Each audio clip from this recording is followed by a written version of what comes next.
Let's in the meantime shift focus and talk about Prime Minister Narendra Modi. Well, 12 years in power, as also when we talk about the days as he's been elected as the Prime Minister of the country. And this is the longest serving elected Prime Minister that Prime Minister Narendra Modi has begun, and surpassing the record that was set by the first Prime Minister Pandit Jawaharlal Nehru. Now it is a political journey that has seen the BJP transform from a party of strongholds in few states into a pan-India political force with presence being felt across regions and also communities. Project को और airport और Commonwealth games के site को connect करेगा। Complete integration है metro के साथ, railways का, बुलेट ट्रेन का और बस टर्मिनल का और अब एयरपोर्ट का भी।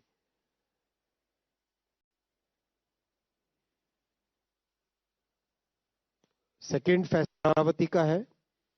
अमरावती नया शहर बन रहा है, तो नए शहर में कई सारे जो सेंट्रल गवर्नमेंट के ऑफिसेज हैं, इनको एक सिंगल कॉम्प्लेक्स में शिफ्ट किया जाएगा। बिखरे बिखरे से ऑफिसेज से काम करने में तकलीफ होती है, इंटीग्रेशन होने से कोऑर्डिनेशन प्रॉपर हो पाता है। तो central government office complex Amravati में बनेगा। इसके लिए करीब 5.5 एकड़ की जमीन राज्य सरकार ने दी है और 23 लाख स्क्वायर फीट का कंस्ट्रक्टेड एरिया बनेगा। लोकेशन ये मैप में है सारा। 2 प्रोजेक्ट्स हैं, एक तो रेजिडेंशियल कॉम्प्लेक्स है और एक ऑफिस कॉम्प्लेक्स है। ऑफिस के बाद में मैं आता हूँ रेजिडेंशियल कॉम्प्लेक्स में अमरावती का। ये भी सेंट्रल गवर्नमेंट के जो एम्प्लॉयज पूरे प्रदेश में फैले हुए हैं, उनको एक जगह कंसोलिडेटेड वे में बनाने के लिए आज ये फैसला किया गया। इसके लिए करीब 17 एकर्स की लैंड राज्य सरकार ने दी है और 1500 रेजिडेंशियल क्वार्टर्स इसके लिए बनेंगे। ये कॉमन मैप है जिसमें आप देख सकते हैं कि ऑफिस कॉम्प्लेक्स, फिर बीच में एक बड़ी सी एक्सिस है, ये मेन रोड की तरह।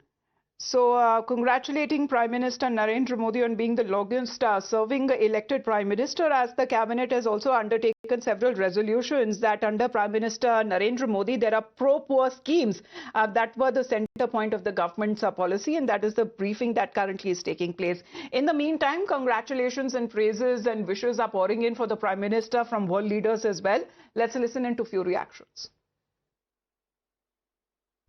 Narendra Modi जब लोकतंत्र पर आंच आई तब जोखिम उठाया, अपने लिए नहीं औरों के लिए। जो तिरंगा उठाकर आतंक को ललकारने निकल पड़ते हैं, उन्हें ना धमकी डरा सकती है ना चुनौती।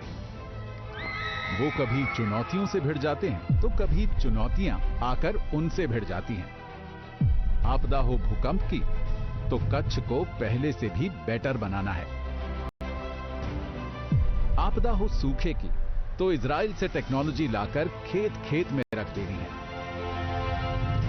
मैं नरेंद्र दामोदर दास मोदी ईश्वर की शपथ लेता हूं कि मैं विधि द्वारा स्थापित भारत के संविधान के प्रति सच्ची श्रद्धा और निष्ठा रखूंगा।